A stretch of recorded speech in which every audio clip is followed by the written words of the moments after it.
Concassis IFLTV here in Birmingham. It's a quick reaction to tonight. Sonny Edwards, tough night for Galal. Yeah, honestly I was gutted. Galal was someone I've shared obviously rounds with, amateur and pro, sparred amateur and pro, spent time with, supported, and it was really hard being on the comms from about round 8, 9 onwards. It was a hard fight from the beginning, really. Rodriguez was relentless. That's usually Galal's strength. He was powerful, landing clear, heavier punches than Galal. And look, Galal did very well just to stay there for the 12th.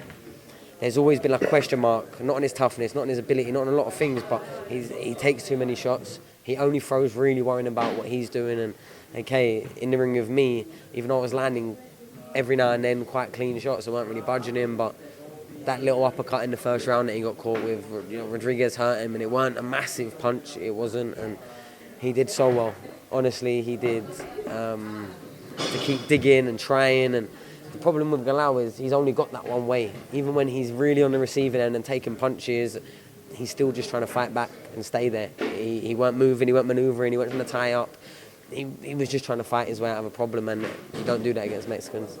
Sonny, I did ask Eddie if the fight in hindsight was too early, but he said no, because in your division, or in that division, that those opportunities when they come, you kind of just take them, especially with Galal coming off the win against you, etc. That was how it is in that weight division, so it wasn't the case of really him taking it too early prior to tonight.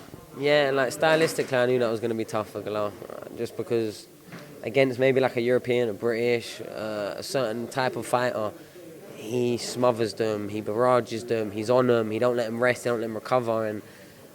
But unfortunately today it looked like Rodriguez would win on an arm wrestle, and the physical, in that sort of style of fight for Galal, he has to be the physically more impressive one, and I don't think he was there tonight. Just the last one here, obviously Robert Kraken knows Galal better than anyone. Is there an argument that the Chow could have come in, especially in them later rounds?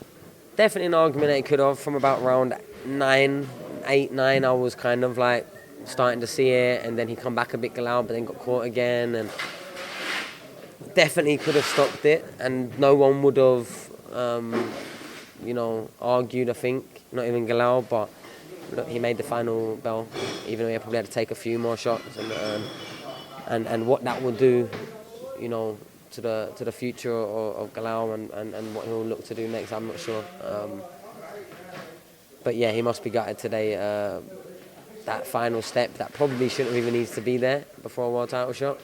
After beating me for the interim, why is he not fighting for the world title next?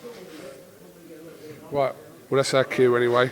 The light's just gone out there. Sonny Edwards, Done too much work. Sonny Edwards, much appreciate your time, and we'll catch up with you again soon.